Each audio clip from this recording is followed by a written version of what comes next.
This was a mistake.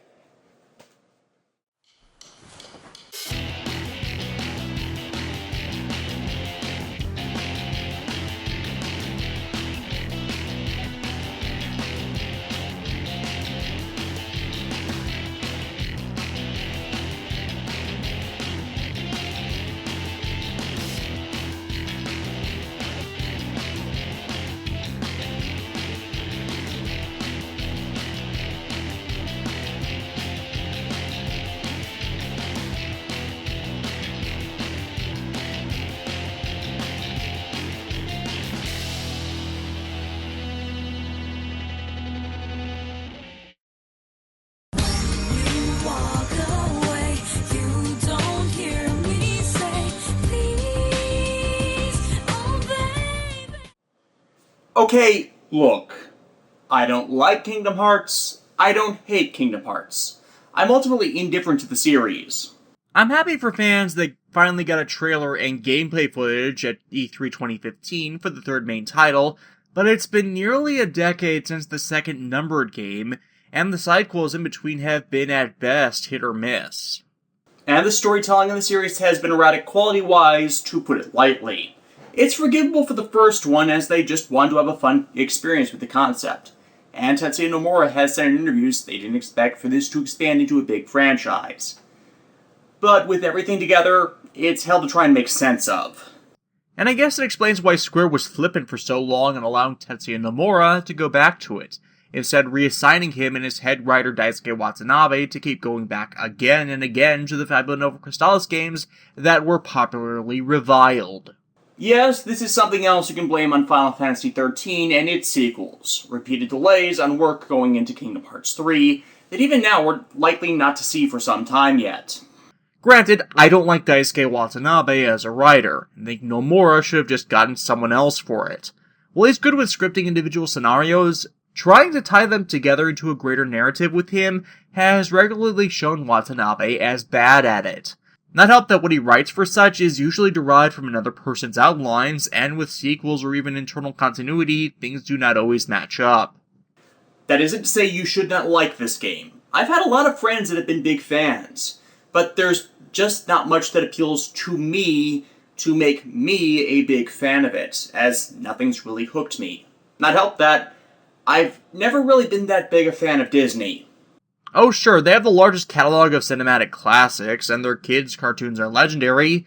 Especially with the track record of their longest popular works not talking down to their audience, that should be an observed element in making shows that are all audience-friendly, but child demographic focused.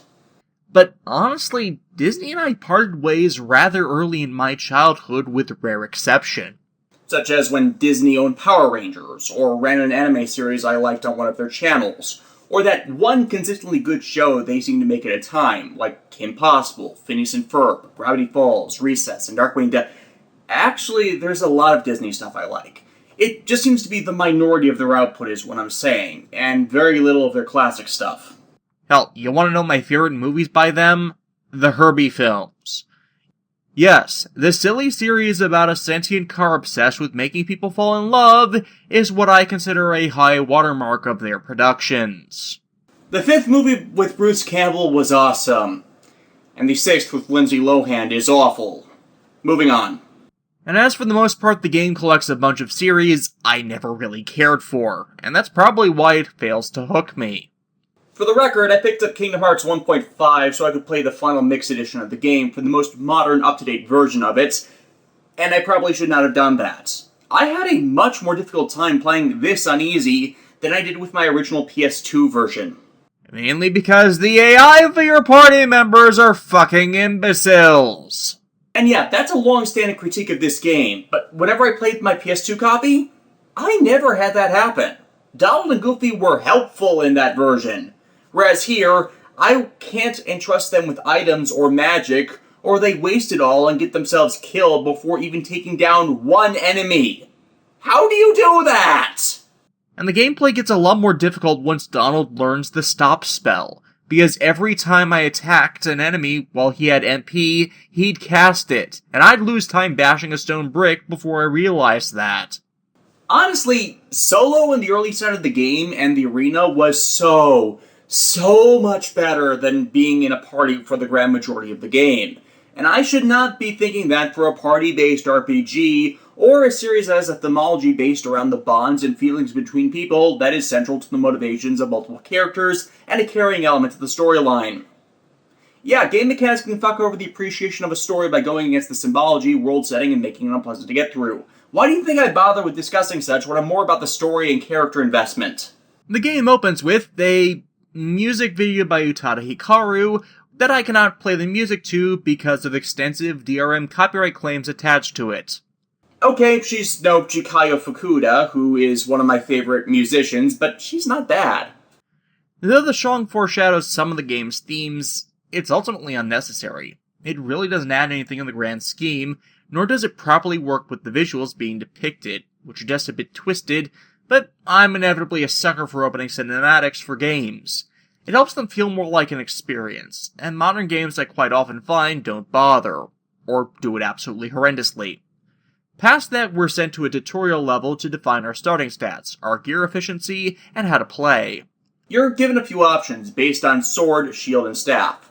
I prefer to wield the sword and have the shield, but lose the staff, meaning I start with less magic potential, but my character has good attack power and defense, which is honestly what you'll want to do anyways, as the game's magic system kinda sucks. In 1.5 especially, as some of the controls have been moved around. Magic casting is far less intuitive, and can at times conflict with the utilization of other abilities, as they've all been mapped to the same controls. While you do have to use magic spells against certain enemies who can app 3 to quick access key bindings, due to the layout, any other spell that's not of those 3 can be a real hassle to try and cast. And it's not like you buy the spells, you get them at pre-assigned places in the story progression, with the exception to the third tiers, which require you to do special events. Such as collecting the 101 Dalmatians that are scattered across the game worlds, which is an ongoing quest I really recommend doing. Upon certain return rates, Pongo and Perdita give you gifts that don't just include the spells, but other useful reagents. I mean, you're collecting all the items anyways, why not look for them? 1.5 does change around their locations slightly, but just which ones are collected at which location flag, by the way. Anyways, after the tutorial, you awaken as Sora, played by Haley Joel Osment. Das! What?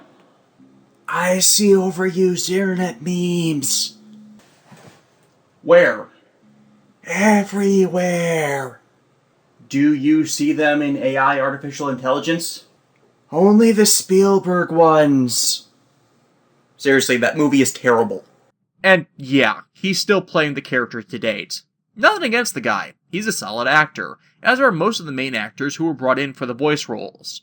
To say nothing of the role reprisals for the Disney characters, either ones that featured in the movies themselves, or the replacements brought in for the sequels or the TV shows some of the films spun off. It's a good effort to get them all back together here.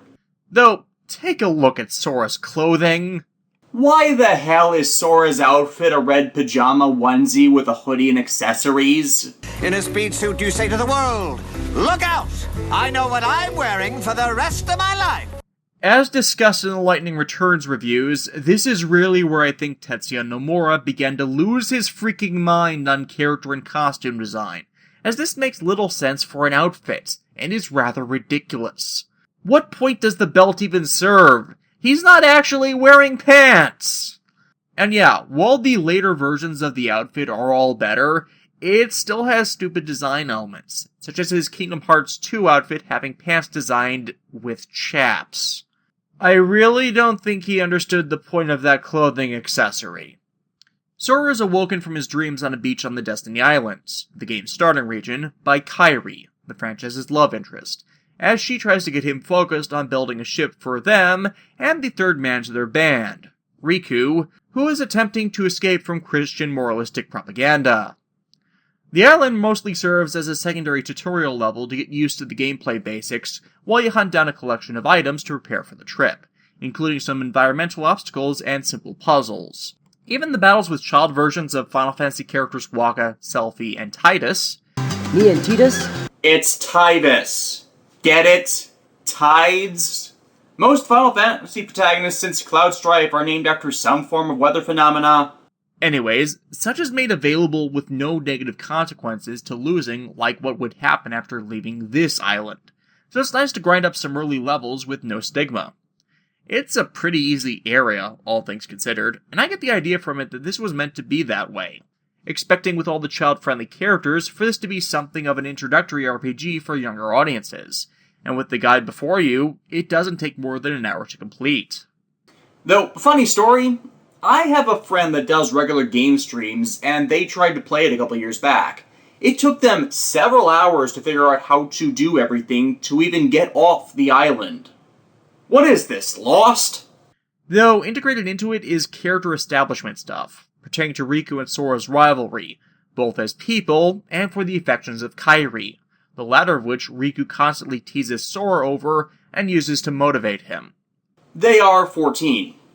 Yeah, I was surprised to learn that, as they look, and for the most part sound, like they are in the range of 10 to 12. Then again, it wouldn't be the first time people ship two young kids. Such exposition, however, is pretty basic, and the dialogue is kind of confusing. They're building a raft to leave the islands, but talk as if it will take them to entirely other worlds out in the cosmos? Unless they're secretly members of the kids next door, or have stolen their 2x4 technology, you know. You need to defeat Riku in a number of challenges, such as gathering supplies, a race that allows you to name the ship, and battle to finally get off the island, triggering a cutscene of the three of them talking about why they want to leave. For Riku, it's adventure, but for Kairi, it's to find her true home, as she was abandoned and raised by the mayor of their hometown. A hometown we never actually see. We just see this island populated by kids in a manner not unlike the Lord of the Flies. As they make final preparations to set out, Sora draws on a cave wall a depiction of something he'd like to see happen, near a wooden door where a shadowed man watches. I've come to see the door to this world. Huh? This world has been connected. And you are? Tied to the darkness. Soon to be completely eclipsed. Ah, you are Dr. Exposition. Gotcha. Yeah, I have no idea who says those words to Sora, nor do I think it is ever answered. But I have an idea. As the day ends, things change focus to Castle Disney! Because, of course, it would be a monarchy. Anyways, Court Mage Donald and Royal Guard Goofy Buy the action figures at your local Disney store, kids! find a letter from King Mickey about a threat to the universe concerning stars going out and planets disappearing. My god. The Daleks must be constructing the Crucible. Mickey has decided to go off on his own to try and find a way to stop it, charging the two with finding the Keybearer, a being capable of haunting whatever's causing worlds to be lost, to the irritation of the pair and Queen Minnie, who they try to keep this from to atrocious effect, who then sends them off on their mission in a ship made of gelatin.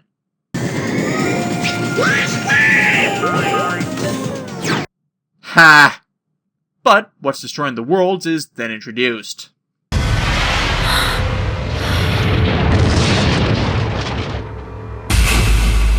No, but a Disney-Toei collaboration would probably be funny. Marvel via Stan Lee could probably organize it for them.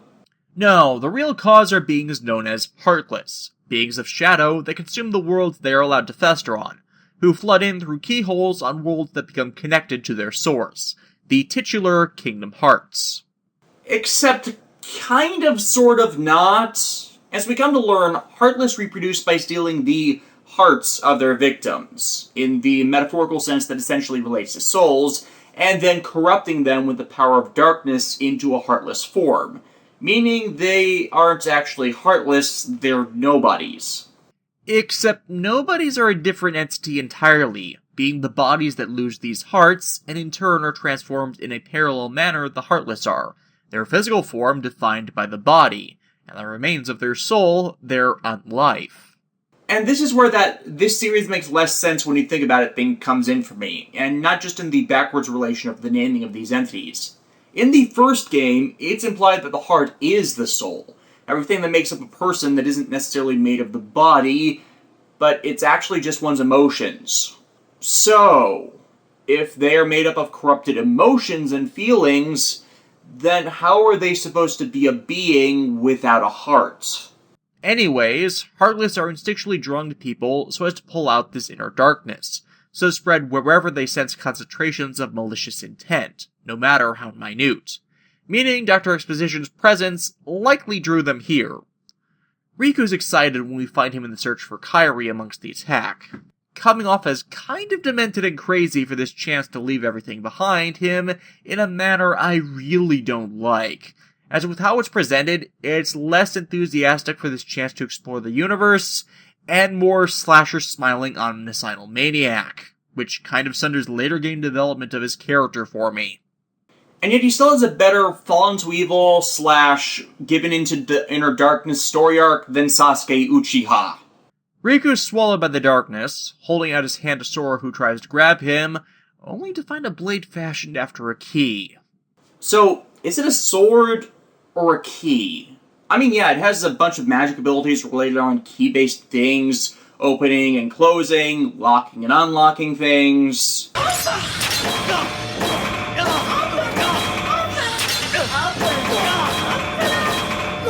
But how is it a sword? It's shaped and held like one, sure, but there's no actual blade to it. All you're really doing is hitting people with a blunt metal object, which, okay, that can crush a person's skull and kind of thing, but wasn't one of my critiques of Rurouni Kenshin way back that his Sakabato could just have been an entirely bladeless sword instead of one with its blade reversed? So it is a sword. Just happens to function like a key in very specific situations. Or it's a key all the time, and when you stick it in people, it unlocks their death. Sorry, I'm one of those people that have always thought it was a silly premise for a weapon, let alone one so integral to the story. With it, however, Sora can now bash some Heartless skulls in, with us slowly progressing to the door in the cave, where Sora finds Kairi as the world falls apart due to the power of the Heartless consuming it. A boss battle ensues, but as it's the same one from the tutorial dream level, it's kind of easy, and most enemies in this game die simply from correctly hitting weak points selected with the game's auto-targeting feature. Look! A star's going out! Ah! The Dark Xel'Naga Amon must have defeated the races of the Koprulu sector then. What, I'm a StarCraft fan. This leads to Diverse Town, the only regular city of the game, and the place you'll be visiting most frequently, where the game proceeds to have a long series of meandering through the location, with Sora, Donald, and Goofy repeatedly missing one another. Which actually starts out amusing, but they stretch it out too long so it quickly devolves into annoyance. All the while, Sora tries to find out if Riku and Kairi also managed to survive the destruction of their world, and ended up here, and faces a lot of Heartless along the way. And then he fights Squall Lionheart. Yes, Final Fantasy VIII's protagonist, voiced by David Boreanaz. Perfect casting in my opinion. His big role of the time, Angel, from Joss Whedon's Buffy the Vampire Slayer and Angel, did kind of have a similar brooding temperament to Squall, but it really sounds like he phoned in the performance. And why was Squall renamed to Leon in this game, anyways? It can't be because of copyright issues, as every other Final Fantasy character that appears, such as Yuffie, Cid, Aeris. Wait, Aeris? Aren't you dead? Or ascended to a higher being by becoming part of the life stream? Cloud and Sephiroth all get to keep their names when they make their fan service-based appearances. And that's just this game. Why was he the only one that got the rename? Hell, they even call him Squall a few times before asking they call him Leon. Why? We're actually given a decent reason why Squall would attack him, to make sure he's a worthy bearer of the Keyblade and is capable of defending himself sufficiently. But as he's so mysterious about it, Sora, and by proxy the audience, don't exactly have a clear view into his motivations. But after Sora has his ass kicked by Cid's finest, he is given some better explanation for everything going on. That the Heartless are drawn to Keyblade bearers on top of the darkness in people's hearts, These entities are connecting the worlds for some reason, and the only reason the worlds can be traversed from others are because of that connection. Except, if you have space travel capabilities, and they do, then why would this metaphysical connection be required if they are all established to exist in the same universe? You don't exactly get less connected from a relation of their natural space-time coordinates. Or maybe they didn't know where they were in relation to the others before this? I don't know. The whole separate but connected thing is probably more in relation that all of the Disney worlds are united solely by the common production house, so normally wouldn't be able to cross over due to their widely differing settings. Except if they decide to go on down to the House of Mouse. We're having a ball in the back of the hall, so come on home to the House of Mouse. But they also tell of Ansem, a researcher specializing in the Heartless, who may have records that can lead to insight on them. Meaning, yes, we have to suffer through data logs to get critical exposition. What the fuck is with Daisuke Watanabe and doing that in games he writes for? To be fair, this is one of the few times it's legitimate due to the framing of them as research notes from someone who has gone missing. However, instead of them being a critical plot item that informs the path and the progression of the journey, you just get them from side quest stuff and exploration, and they don't really factor into the main story, despite the main story being focused around stopping the Heartless and their allies. I'll say this in its favor, however. Unlike later games he writes, like the Fabula Nova Crystallis, where those data log entries don't actually inform anything and just invoke more questions, the Ansem reports are actually useful and competently presented content. For example, you will encounter several types of Heartless, but they will either possess or lack an emblem upon them. The ones with the emblem are artificial Heartless, ones made through experimentation and stamped with the emblem to differentiate them from natural ones. And how the artificial ones were first made are detailed briefly in those reports. Moving on, the Heartless attack again, finally drawing the varying sides together. Quite literally. And after defeating the active forces, they ask Sora to come with them, in exchange for them helping to look for Riku and Kairi in all the worlds they visit. Are you sure? Who knows? But we need them to come with us to help us find the king. Donald's a dick. But overwatching this are the Disney villains who've been using Heartless for their own activities. Which begs the question, why don't they use that more to keep informed of their activities and agenda? If they do, it's not quite implied such happens. At the very least, magical scrying of this short is an established magical ability in a few Disney series, but the narrative framing feels off since, for the most part, we're stuck in third-person limited, where such moments are third-person omniscient. With Donald and Goofy part of the party, Sora begins the collection of assignable abilities that pop up throughout the game. You gather them from completing areas, competing in tournaments, and leveling up, which is also the way to gain more points to assign more abilities. Goofy starts with the most points to such as support skills, with Donald the least because, in theory, he is supposed to be the magic caster, so it's balancing.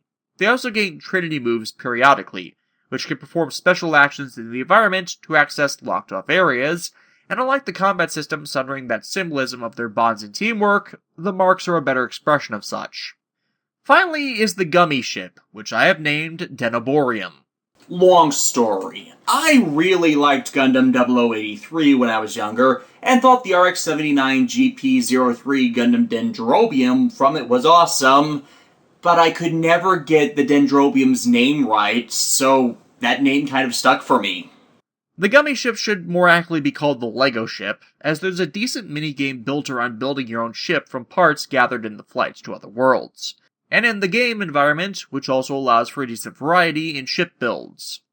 However, building a new ship is completely optional, as is actually, well, shooting anything in these flights. As long as you avoid damaging the ship for long enough, you automatically progress through them. Which isn't exactly a bad thing, but it might have been a good idea to put in something of an incentive to fighting through these repeatedly, instead of making them a pointless ancillary element. Then again, I'm in the minority in actually thinking the Gummy Ship space battles are fun instead of tedious. And I usually just stick to upgrading the base gummy ship model anyways, with better parts and dimensions that result in it being more arrow-shaped for aerodynamics. In space! What? The lesser profile would reduce surface area that would be impacted by space dust and other debris that would, dear God, I am a nerd. But yeah, after getting the gummy ship, it becomes time to blast off into action and off to all the Disney World Square license for this game. And I will be covering those next time.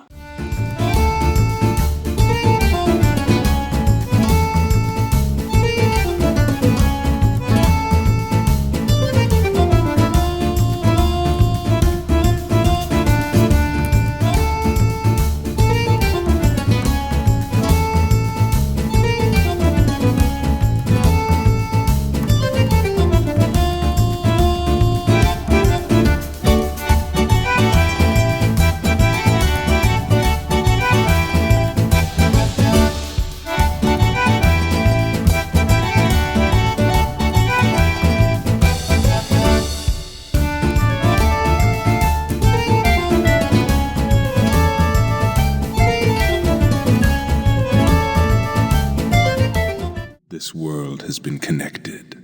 全てを破壊し、全てをつなげ。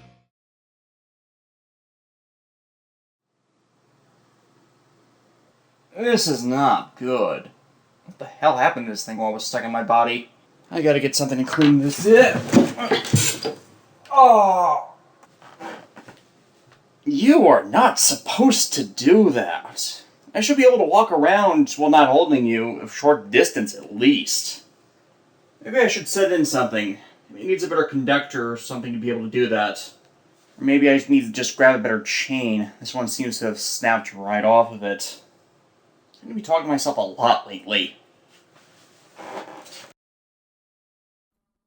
We should prepare the next stage. No.